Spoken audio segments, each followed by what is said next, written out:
Iowa, Oklahoma State. Does Andrew Lear's decision where to go next year swing this duel? Iowa versus Oklahoma State, 2025. Man, We got the lineups. If we got the pull on lineups. screen. Great question. I think this is a really close duel, and I think absolutely he would swing it. There's there's a lot of ways you could cut this where it's 5 matches to 5. Yes, there are. And I said top 5 brands because Nelson Brands may be coming back. Maybe coming back. I think he's going to get his medical, and it would make the most sense for him to go 184. Gambler in.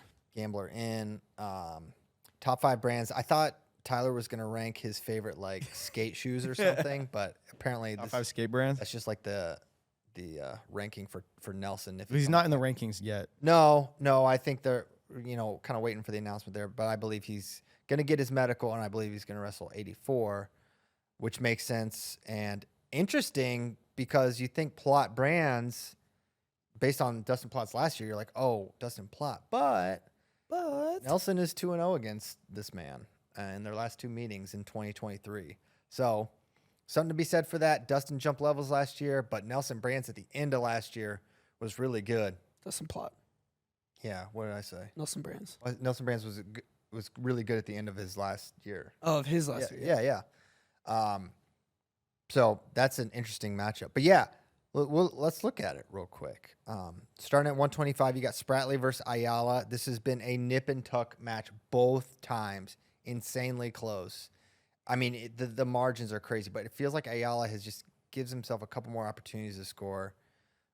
Spratley's going to get better, though, guys. Think of the jump that Drake made from his true freshman year to last year.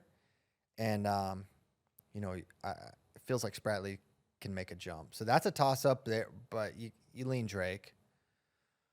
Unranked Hughes versus unranked Peterson. David, what do you think about this matchup? I think these guys are pretty similar upside.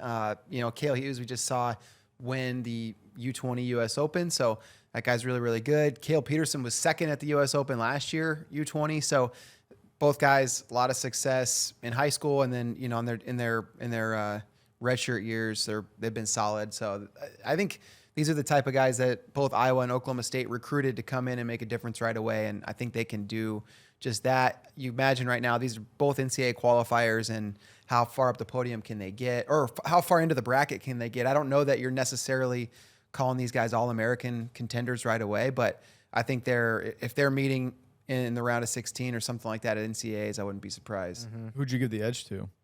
Hughes probably has the edge. He's probably had a little bit more success throughout his high school career, but Peterson, he can get it done. He's got a lot of good wins. So that's a tie duel, 3-3 so far. Peterson, like he beat Nasir Bailey last year at the U.S. Open. So that's an All-American that he's beat. That was freestyle, but gives you a sense of the level.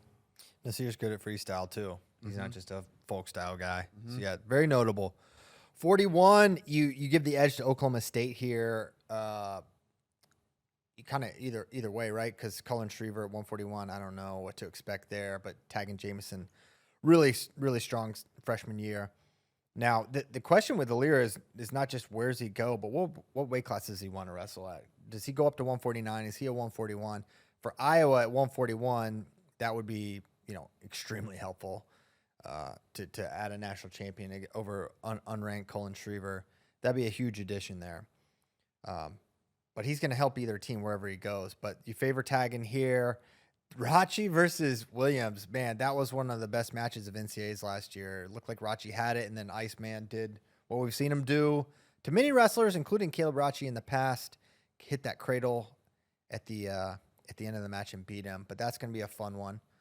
But yeah, you can see how early on, pretty close match as we head into 157, where it's probably T. Travis versus Colby Siebrecht. Yeah, Siebrecht. I mean, he'll be ranked if we figure out that he's the guy.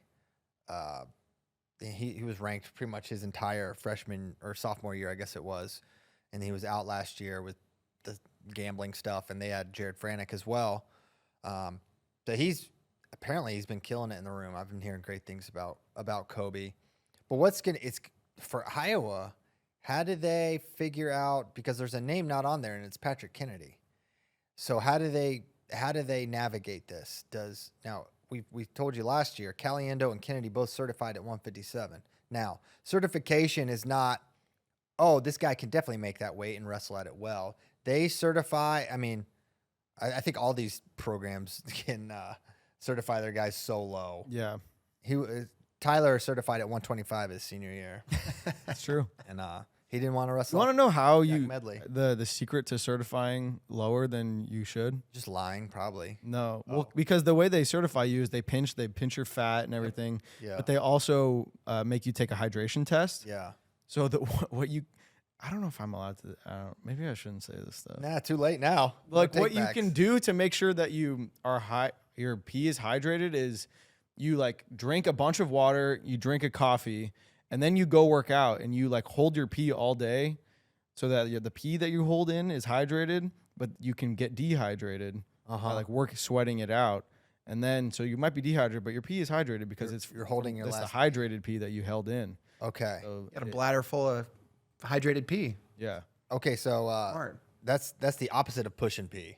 yeah, correct. Holding pee. It's like if you had just like peed in a cup and set it over here, but now it's just still inside your body. Yes, exactly. Yeah. So you get a CP, you have to pee in the morning. You hold on to it for as long as you can. You don't like That's what Wade Boffman did. That's a what? Wayne Boffman. I don't know who that is. Yeah, we know. Wow. Okay. Anyways, that's how you do it. Not all the true FRL fans know. Yeah, the real ones know. Okay, well that's how you do it. Or you choose a wizard. Man, it was so. What's that mean? Is that like a fake? Yeah. You just have a designated peer. No. Well, yeah, you can do that too. Or just a little faucet water. I mean, well, for us, we had our trainer. Like they had to see. yeah, see they everything. Yeah, I think so There's too. there's no room to. That's what drove me crazy. So when certification at Buffalo Gap was a pain. We had a stickler and then you go to I talk to these other high school coaches. They're like, what? Like, oh, just you just have them go in the bathroom and just pour water in the pee. I'm like, we can't. Ours we're not allowed to do that. Like she's watching every step of this process. Like we did it right. Cause we had a couple of guys we needed them down at this weight, and it's a tricky equation from getting them light and hydrated, and it's kind of a ridiculous process. Yeah. I mean, it's good. You didn't know about the coffee hold your pee trick. I didn't know that. No one ever told me that would work. So yeah, we didn't cheat at Buffalo Gap. Anyways, sorry for taking us off topic. We can get back to the duel now. Oh yeah, The fake duel. I don't even know how we got on that. We were talking Oh yeah, about how they because certified Iowa lower. lineup. Yeah, so if Kennedy can learn the Michigan way of holding your pee and drinking coffee, then he could go 157. I think Seabrook and Kennedy are probably about the same level. Yeah. Don't know. At 157, maybe a little more upside with Kennedy. Maybe if he can be effective at that weight, but I mean, Seabrook's tough. He's tough. Yeah, so they're going to be good there. 65 feels like Caliendo's not going to want to leave that weight class. He had a really good year. He's ranked number 2 now. Finished strong at the end of the season. You're not going to want to give that spot up. Doesn't seem like Gabe Arnold's going to be beaten out by Patrick Kennedy, right? Wouldn't think so. And if Nelson's back at 84, I mean, I don't know. It feels like Kennedy's got to go 57. Or Unfortunate part for him is you kind of gotta start making that decision.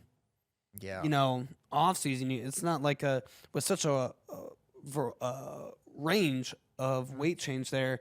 It's not like, oh, now I just flip a switch and I can go from 74 to 57. You kind of got to change your body a little bit. Yeah, it's not like you can just lose the wrestle off and be like, all right, I guess I'll go. Exactly. Yeah.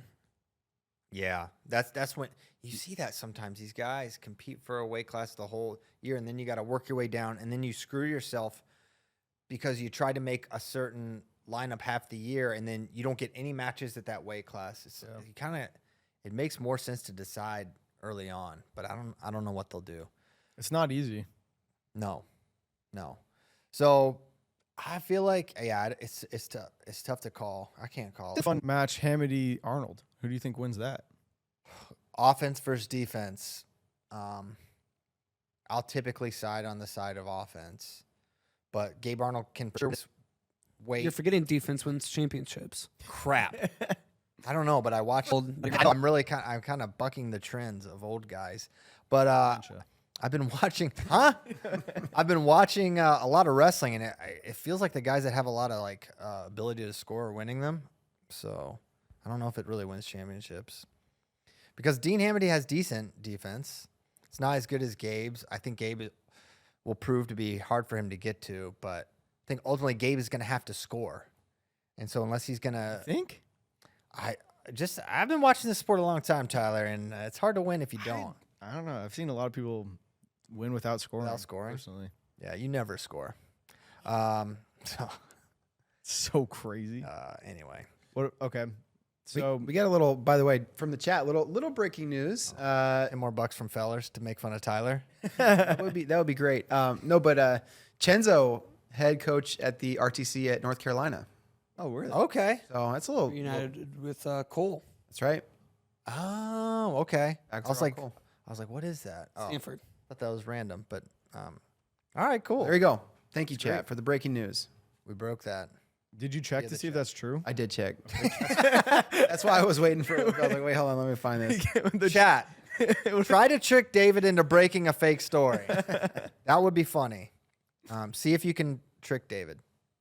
Okay, well, good for Chenzo and Rob Cole. All right, what are we doing? Well, 180. Gabe versus Hamady. What do y'all think? Kind of might lean Arnold. I do too. I don't know why, but I do. Yeah. He just kind of seems like a winner. I like that. Is that my phone? Yeah, you get an ESPN This freaking notifications. guy. Probably about Chenzo. Makes fun of me for Oh, yeah, messing up, Shinzo. pushing live to social, turning my laptop volume up. Can't even Very silence his phone. Um, He's texting Chael Sonnen probably. it literally is jail. Is it actually? Yeah. That's ridiculous. Plot versus brands. Hey, I've got a surprise for Thursday's show Ooh. related to CLP. How often does he I'm not text gonna you? say- I don't pretty frequent. He sent me the nicest message yesterday. He really did. I don't It want to made hear my about day. that. Yeah, Forget you hate anything positive in my life. He said happy early 50th. He actually did. It was birthday related. What a nice guy. Didn't you say he wished you happy birthday on his birthday once? Yeah, he did the happy birthday, man. I don't know when Chael's birthday is. But I was like, oh, it's not my birthday. He's like, oh, I thought we had the same birthday. Happy bit. birthday, Michael.